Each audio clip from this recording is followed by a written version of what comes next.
नमस्कार प्रेक्षकांनो, घरोघरी मातीच्या चुली या मालिकेच्या येणाऱ्या भागामध्ये जबरदस्त असा ट्विस्ट येणार आहे. तर प्रेक्षकांनो, जानकीने योग्य वेळेवरती इथे ज्योतिकाला सगळ्यांच्या समोर सादर करत ऐश्वर्याचा केला पर्दाफाश.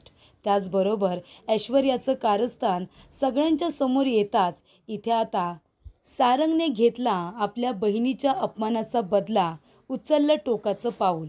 तर प्रेक्षकांनो, येणाऱ्या भागामध्ये कशा पद्धतीने गोष्टी घडत जाणार आहेत, उलगडत जाणार आहेत, आपण सविस्तरपणे बघूया. प्रेक्षकांनो, इथे जानकी आणि ऋषिकेश आता एकत्र आलेले असतात.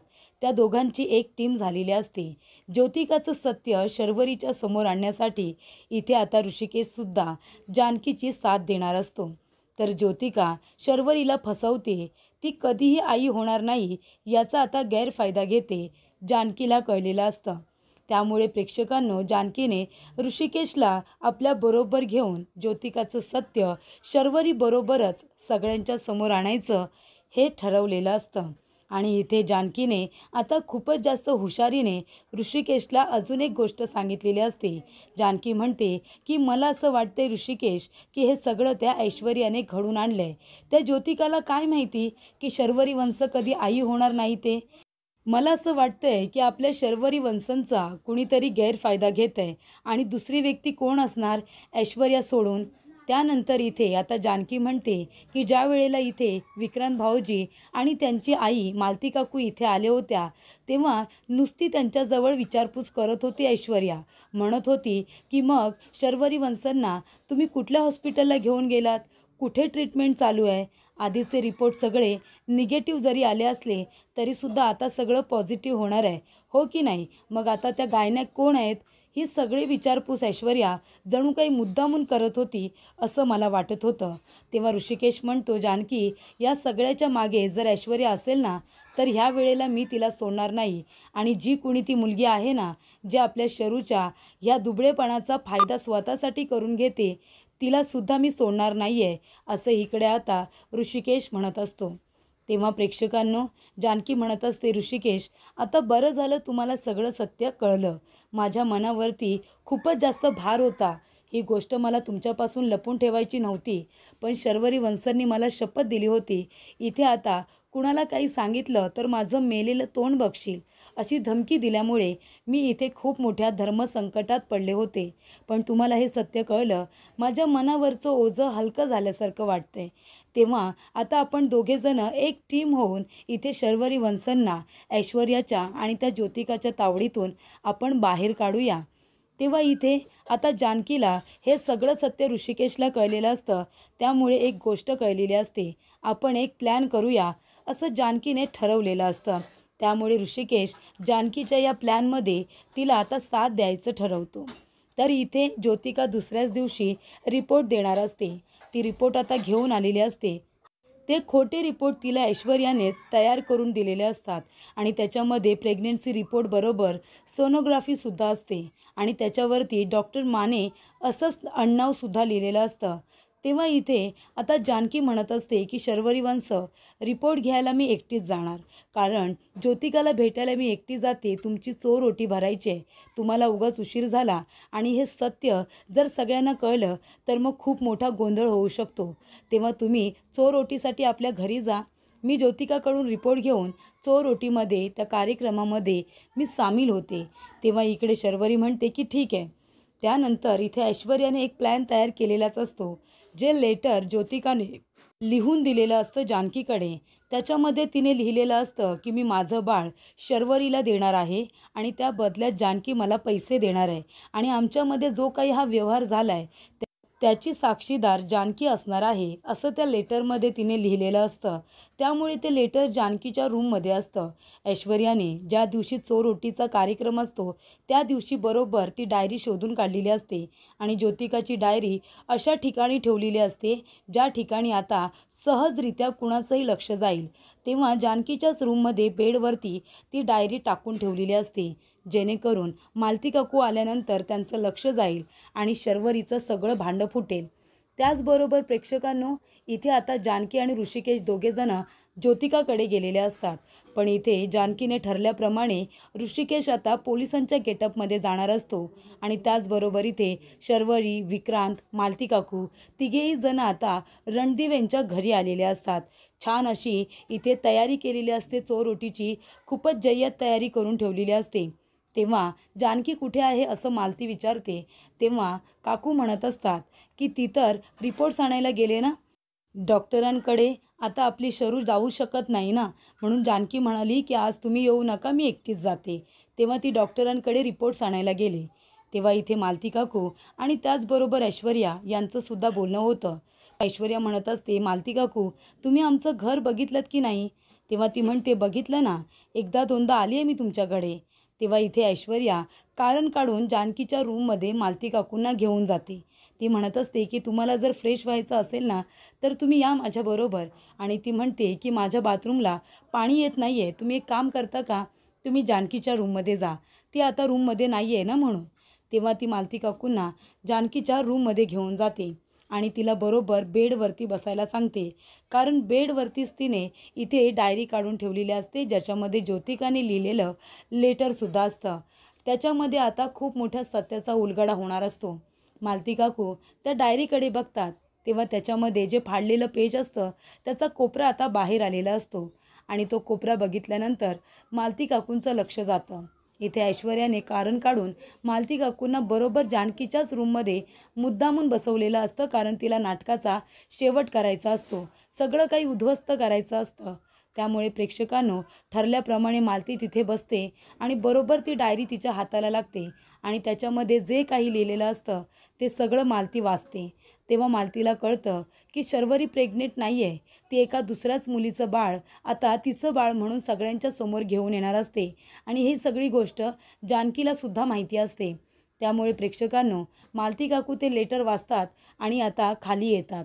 तेव्हा सारंग म्हणत असतो की इथे सगळं बाजूला राहू दे, आधी तुला बाळाची काळजी घ्यायची आहे. तेव्हा वरून मालती काकू म्हणतात, नको इथे बाळ आम्हाला. तेव्हा इकडे सगळेजण तिच्याकडे बघतच बसतात. मालती म्हणत असते, आम्हाला आमचं बाळ हवं आहे, मला माझं खानदान पुढे घेऊन जाण्यासाठी माझ्या खानदानाचा वंश हवा आहे, दुसरा कुणाचा पाप नको आहे मला. तेव्हा इथे सगळेजण म्हणतात, असं काय बोलताय तुम्ही मालती काकू, झालं तरी काय? तेव्हा सुमित्रा म्हणते, विहीनबाई काय झालं? तेव्हा इथे मालती म्हणत असते, काय सांगायचं तुम्हाला, हे वाचा तुम्ही, बघा तुमच्या मुलीचे गुण बघा, काय गुण उधळले तुमच्या लेकीने. तेव्हा इकडे आता सुमित्रा ते लेटर घेते आणि ते वाचते. सगळ्यांनाच खूप मोठा धक्का बसतो, कारण सगळ्यांना आनंद या गोष्टीचा झालेला असतो की इथे शर्वरी आई होणार आहे. पण इथे तर एका दुसऱ्याच मुलीचं बाळ, तिचं बाळ म्हणून ती सगळ्यांच्या समोर घेऊन येणार असते आणि ते सुद्धा असं की त्या मुलीचं लग्नसुद्धा झालेलं नाही आहे. तेव्हा इथे मालती काकू इतक्या चिडतात आणि म्हणतात की तुमची मुलगी आता तुमच्या इथेच ठेवा, आमच्या घरी तिला पाठवू नका, तिने आमची फसवणूक केलेली आहे. तेव्हा इकडे शर्वरी खूपच जास्त रडायला लागते. तरीसुद्धा इथे जानकीने शर्वरीला समजावण्याचा खूप प्रयत्न केलेला असतो. पण शर्वरी एवढी काही आता बाळासाठी वेडी झालेली असते की ती तिला आपली शपथ देते आणि गप्प करते. त्यामुळे प्रेक्षकांनो शर्वरीला आता पश्चाताप झालेला असतो. शर्वरी म्हणत असते, आई मला माफ करा. तेव्हा इथे मालती म्हणत असते, तू तर माझ्याशी काही बोलूच नको, फसवणूक केली आहेस तू माझी, स्वतः प्रेग्नेंट आहेस असं सांगितलंस, तू तर कधी आईच होणार नाही आहेस ना. मला तर किती आनंद झाला होता, पण तू पुन्हा एकदा माझा विश्वासघात केलास. तेव्हा इथे प्रेक्षकांनो आता मालती काकू चिडलेले असतात. शर्वरी त्यांची माफी मागत असते. विक्रांतला तर खूप मोठा धक्काच बसलेला असतो. त्यामुळे इथे आता सगळे लाड संपणार, हे सगळं तिने मानासाठी केलं, इथे आपली सासू आपली इज्जत करावी म्हणून केलेलं असतं.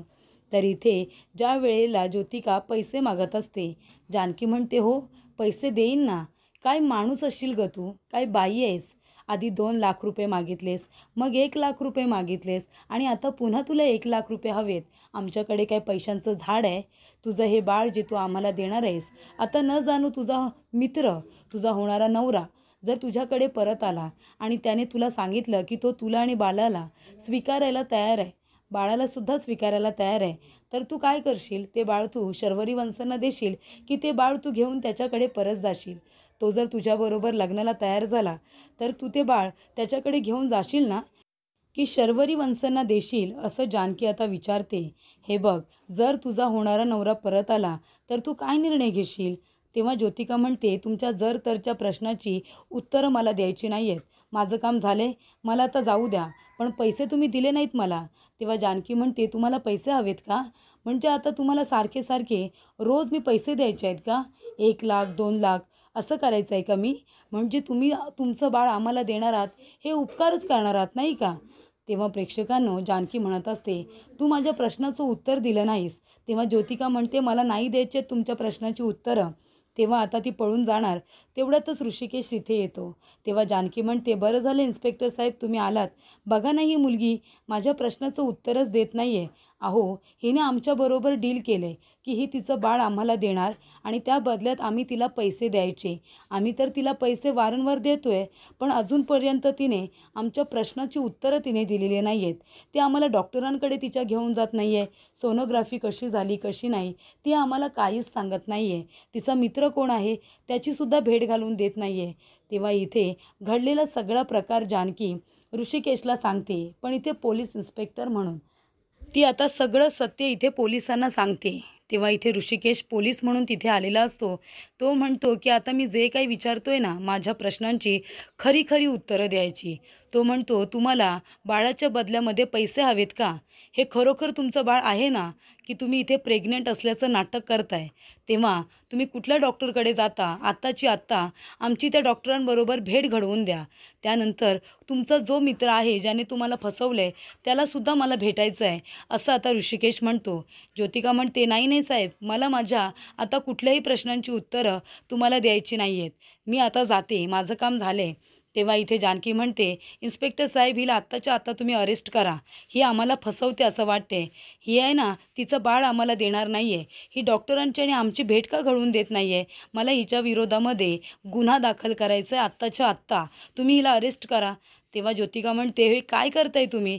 तेव्हा इकडे आता ऋषिकेश म्हणतो, चला चला आत्ताच्या आत्ता पोलीस स्टेशनला चला. ज्योतिका घाबरते आणि त्यानंतरला इथे सगळं सत्य सांगते की कशा पद्धतीने ऐश्वर्याने तिला पैसे घ्यायला सांगितलेले असतात आणि खोट्या प्रेग्नेन्सीचं नाटक करायला सांगितलेलं असतं. ज्या वेळेला इथे आता मालती काकू शर्वरीला बोलत असतात त्याच वेळेला इथे जानकी ज्योतिकाला घेऊन घरी आलेली असते. तेव्हा इकडे मालती काकू म्हणत असतात की एवढी मोठी फसवणूक केलीस तू आमची. सुमित्रासुद्धा शर्वरीला तेच म्हणत असते, तू का फसवलंस आम्हाला, का खोटं बोललीस? तेव्हा जानकी ज्योतिकाला घेऊन येते आणि म्हणते, नाही आई, शर्वरी वंश खोटं बोललेलं नाही आहेत. ही मुलगी खोटं बोलली, हिने सगळ्यांना फसवले. तेव्हा इथे तिने कुणाच्या सांगण्यावरून हे सगळं केलं आहे ना, आता ती स्वतःच्या तोंडाने सांगेल. सांग ज्योतिका, आत्ताच्या आत्ता सांग, हे सगळं तू कुणाच्या सांगण्यावरून केलंस? इथे शर्वरी वंश आई होणार नाही आहेत. त्यांच्या या विकनेसचा गैरफायदा तुला कुणी घ्यायला सांगितलं होतं? तेव्हा प्रेक्षकांनो, इथे ज्योतिका घाबरलेली असते. पोलिसांच्या ताब्यात जाण्यापेक्षा सत्य सांगितलेलं बरं असं तिला वाटतं आणि ती इथे आता ऐश्वर्याकडे बोट दाखवते आणि म्हणते, मला ऐश्वर्याने ह्या सगळा प्लॅन करायला सांगितला होता. तिने तुम्हाला काहीही कळू न देता मला तुमच्याकडून पैसे उकळायला सांगितले होते. मी तुमच्याकडून 2,00,000 रुपये घेतले. त्यातले 1,00,000 मला, 1,00,000 तिला, नंतर 1,00,000 घेतले. त्यातले 50,000 तिला, 50,000 मला, अशी ती वाटणीसुद्धा करत होती आणि तुम्हाला फसवायला तिनेच सांगितलं होतं. नाटकसुद्धा मंदिरामध्ये येऊन करायला मला तिनेच सांगितलं होतं. शर्वरी आई होणार नाही आहे हे सत्य मला कसं माहिती? ते मला ऐश्वर्याने सांगितलं होतं आणि इथे जे प्रेग्नन्सी रिपोर्ट मॅनेज केलेत ते ऐश्वर्यानेच केलेत. ह्याच्यामध्ये माझी काही चूक नाही आहे. प्लीज मला माफ करा, मला जाऊ द्या. तिने मला खोटं बोलायला सांगितलं. तेव्हा प्रेक्षकांनो, इथे आता सुमित्राला खूप राग येतो.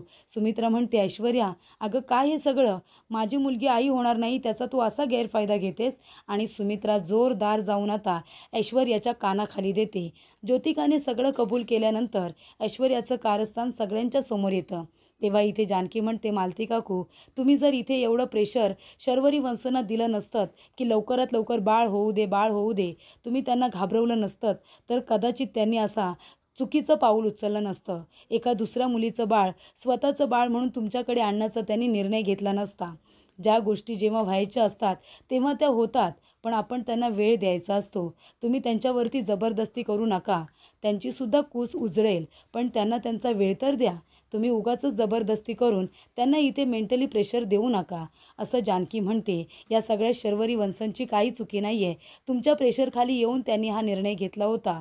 तेव्हा इथे आता विक्रांतला आणि इथे मालतीला तिने बरोबर उत्तर दिलेलं असतं. त्यामुळे प्रेक्षकांनो, सारंगला आता इथे ऐश्वर्याच्या वागण्याचा खूपच जास्त राग येतो.